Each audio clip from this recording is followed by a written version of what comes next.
A lot of the eyes of Leeds United fans are currently on that FA Cup match this weekend. The chance to get to an FA Cup final is huge, but there is the matter of the match against Bournemouth in the Premier League first, which is going to be a very, very big test and could play a very, very big part in that semi final for a few different reasons. So, what I'm going to do in this video, I'm going to talk through the team news that Daniel Farke gave us in his press conference yesterday. I'm going to talk through sort of what sort of lineup we can expect to see from Leeds United, what we can expect Bournemouth to do against us, and ultimately run through what we can sort of hope to see in this match. But before I do, like, subscribe, all that fun stuff. It's really easy. It's like one click for you, and I just appreciate it. Thank you. Anyway, so getting into it, Daniel Farke's basics of the team news. First of all, Anton Stack unavailable. He did say that he wasn't certain whether or not Stack would be available for the match in the FA Cup. That's going to be a little bit more of a question mark, but he's not in team training yet. He also said that although Dan James was in team training, it would take session after session for him to be properly back. So maybe we see Dan James in the squad, but I would maybe expect us to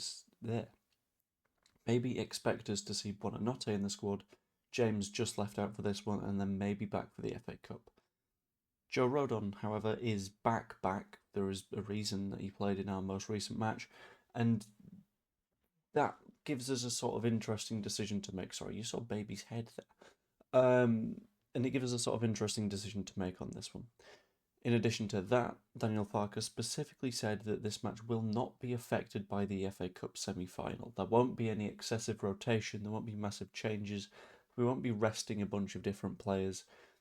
Ultimately, this is the focus right now, and only on Thursday morning, after this match is gone, will we begin the focus on the FA Cup, which makes a lot of sense. We're not safe yet. I think we've got enough points, but I can see the argument that we don't. So the argument is deal with what's in front of us, and then we deal with what's beyond that. So in terms of the predicted lineup, it gives us an interesting question here. I've gone with Darlow in net, obviously, because you kind of just do. Strauch, Beale, and Justin as the centre backs, and I'll get into why in a minute's time, with Bogle and Goodmanson as the wing backs.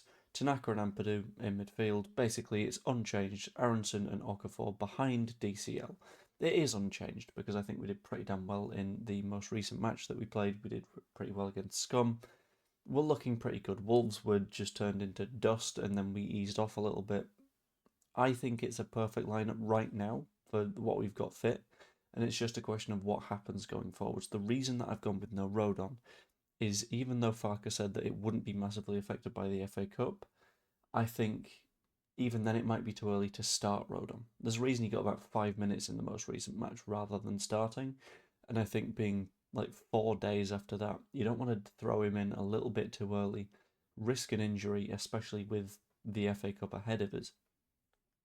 There's no need to risk him, in essence. Like, Justin does a good enough job. I personally don't really want to see Rodon in this match other than as a substitute off the bench, maybe get a few more minutes into his legs. Play it safe, in essence, is what I want to go for. The rest of it, unchanged, fine. Maybe make some subs earlier than expected if the match is going well, but please just leave Rodon out. That is kind of important. Then we got to get into the sort of key notes of Bournemouth and the way that they tend to do things. Typically, they'll play in a 4-2-3-1. That sort of two and the middle of the three provide a sort of very, very strong midfield triangle. Very, very annoying. Alex Scott, very good in the midfield. In addition to that, Tyler Adams, very, very good in midfield, which is annoying because the prick was always injured for us. That sort of midfield strength is what is potentially going to cause a few little problems. Let's have a quick look at what the lineup prediction was for Bournemouth, actually. There we go. Oh, Christie, never mind, not Tyler Adams. And in front, Krupi, who is I believe, 19-year-old who is just ridiculously good at getting forward and getting back. He scored something like 10 goals this season. That midfield is going to be difficult to deal with. It's good defensively, it's good going forwards, and I hope that we're able to do something against it.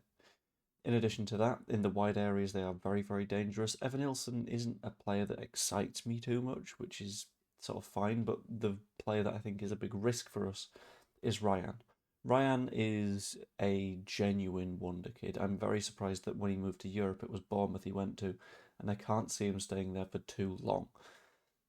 That's where the danger is, in my opinion. Truffert is pretty damn good down the left. Jimenez is all right down the right as right backs go. The thing is, keeping Ryan quiet is going to be important, and I think Gudmundsson is going to be a significant part of us doing that. I think, in addition to that, we probably need Noah Okafor to drop into the midfield a little bit. We need Aronson to drop into the midfield a bit, playing more sort of narrow as sort of dual tens rather than wingers, just to make sure we win that battle in the middle of the park, while still doing the pressing work at the top of the pitch. That's the hope at the very least. One of the main points of conversation around Bournemouth is the fact that they're unbeaten in 13, which is fair enough. Give them the credit for that. However, in that time they've conceded like 12 goals, which is fair enough, decent defensively. I did look at our last 10 matches as well. In that time, we've only lost twice, and those two matches were against Sunderland and Man City, matches that everyone looks at and goes, well, we were kind of robbed in those, of penalties, of other sides getting players sent off.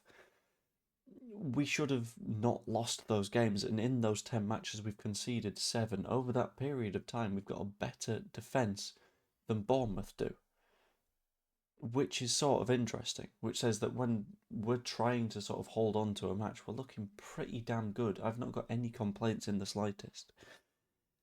I think this is a match of two teams that are in very, very good form in terms of performances, very, very good form in terms of results, and will be absolutely fascinating. I think the defensive side of our game is probably better than theirs.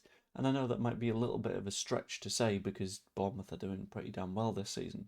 But having a look at goals against, we've conceded 49, they've conceded 50. There's goals for where we're relatively struggling, but even then we're not struggling too much. We've scored 42, they've scored 50. It's going to be a question of keeping them quiet and hitting them in the counters, because that's where we sort of excel a hell of a lot of the time. In terms of what I want to see, a strong defensive performance is the key here. That always happens when we go away from home. Let's be honest, the vitality isn't a fortress, so we can't really let it get on top of us. That should be relatively fine. And I want to see that positive, pressing, aggressive style of play that we've seen a hell of a lot of recently in this match, just to cause them as many problems as we're able to.